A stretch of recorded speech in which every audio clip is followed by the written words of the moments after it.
All right, let's jump right in. We're going to talk about something pretty special today, a piece of Portuguese culture that you can actually pour. And no, I'm not talking about just any old olive oil. We're going to get into the story, the flavor, the real soul of what they call Portugal's liquid sunshine. I mean, just think about that for a second. What would that even taste like? Well, that's exactly what we're going to explore. This whole idea, it really gets to the heart of why this stuff is so much more than just something you cook with. Okay, so let's get into it. The first thing you've got to know about Portuguese olive oil is that it's not just a product on a shelf. It's like the story of the land itself, you know? All captured in one bottle. Seriously, you need to forget everything you think you know about bland, neutral cooking oil. A really good Portuguese azeite, that's their word for olive oil. It's a whole experience. We're talking a little peppery kick, a little bit of fruitiness, and this incredible, silky smooth feeling. It's just so complex and alive. And that whole experience is exactly why it's so central to the culture. See, in Portugal, olive oil doesn't just hang out in the kitchen pantry. No way. It has a permanent, proud spot right there on the dinner table. It's really the beating heart of their food. Let me put it this way. You know how in most restaurants you have to specifically ask for olive oil for your bread? Well, in Portugal, that's not a thing. A bottle is just there, on almost every single table. It's not some extra, it's as essential as salt and pepper. And the stuff is used for everything. I mean, it's absolutely incredible how versatile it is. It's what you dip that fresh, crusty bread into. It's that final drizzle over grilled fish that makes it shine. It can take a simple boiled potato and turn it into something amazing. It's really like this thread of liquid gold woven through every single meal. So, this liquid gold, where does it actually come from? Okay, let's go on a little trip to the source. We're talking about these beautiful, sun-drenched olive groves, especially in places like the Alentejo region, which is kind of the heartland for this stuff. Just picture it for a second. These aren't just farms, they're landscapes packed with history. You've got these ancient olive trees, some of them are centuries old, with these gnarled, twisted trunks that look like sculptures. It's like they're telling a story of time and sun and tradition. And that ancient connection to the land, I swear you can almost taste it in the oil. And the process itself is a real craft, one that's been perfected over generations.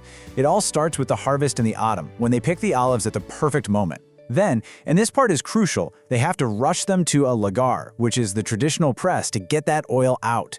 Seriously, speed is everything. Getting those olives from the tree to the press as fast as possible is what makes for a truly high-quality oil. Okay, there's this word you really need to know. It's super important here, terroir. You've probably heard it when people talk about wine, right? Well, it's the exact same idea for olive oil. It's this concept that the unique environment, we're talking the soil, the climate, even the specific type of olive, all come together to create a flavor you just can't get anywhere else. And you can literally taste this terroir all across Portugal. For example, if you try an oil from the cooler, rolling hills up north, it might taste really fresh and grassy. But then you try one from the hot, dry plains in the south, and boom, it's going to be way fruitier, much richer. That diversity is what makes exploring these olive oils so much fun. All right, so we know where it comes from, but how do you actually appreciate it? Let's get practical. I'm going to walk you through how to taste olive oil like a real pro, so you can actually pick out what makes a bottle special. And trust me, it's way easier than it sounds. So first, you pour a little bit into a cup and just warm it with your hands. That's going to help release all those amazing smells. Next, give it a little swirl and a really good sniff. What are you smelling? Is it like fresh cut grass? Maybe tomato leaf? Or something fruity like banana? And then finally, take a small sip. Just let it coat your whole mouth and really pay attention to what you're tasting and feeling. Okay, so when you're tasting, there are three main things you're looking for. These are all good signs. The first is frutado, which is just fruitiness, that fresh olive smell. The second is amargo, which means bitter. Now I know what you're thinking, bitter is bad, right? Nope. In this case, a little bitterness on your tongue is actually a sign of super fresh, healthy olives. And the third one, which I think is the coolest, is picante, or spiciness. And this is where it gets really fascinating. You know that peppery little kick you feel in the back of your throat? That's not a mistake.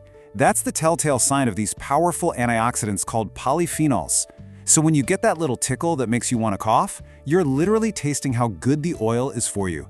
It's a huge reason why the Mediterranean diet is famous for being so healthy. So when you're at the store, here's the key takeaway. Look for these words on the bottle. Azeite Virgem Extra. That just means extra virgin olive oil, and it's the absolute highest quality you can get. That's the good stuff. Okay, so let's wrap this all up. When you buy a bottle of real Portuguese olive oil, you're not just getting a condiment. You're really taking home a memory. You're taking a piece of the culture with you. This is that liquid sunshine we've been talking about. Every single drop connects you right back to where it came from, to the sun, the earth, those ancient trees, and all the people who've perfected this craft over thousands of years. It's honestly the perfect souvenir to bring a taste of Portugal back home. So, the next time you grab a bottle and drizzle that golden oil over your food, just pause for a second. Think about its journey. Think about those flavors, the fruitiness, the bitterness, that spicy kick. Every single bottle has a story to tell. So the real question is, what story will your bottle tell?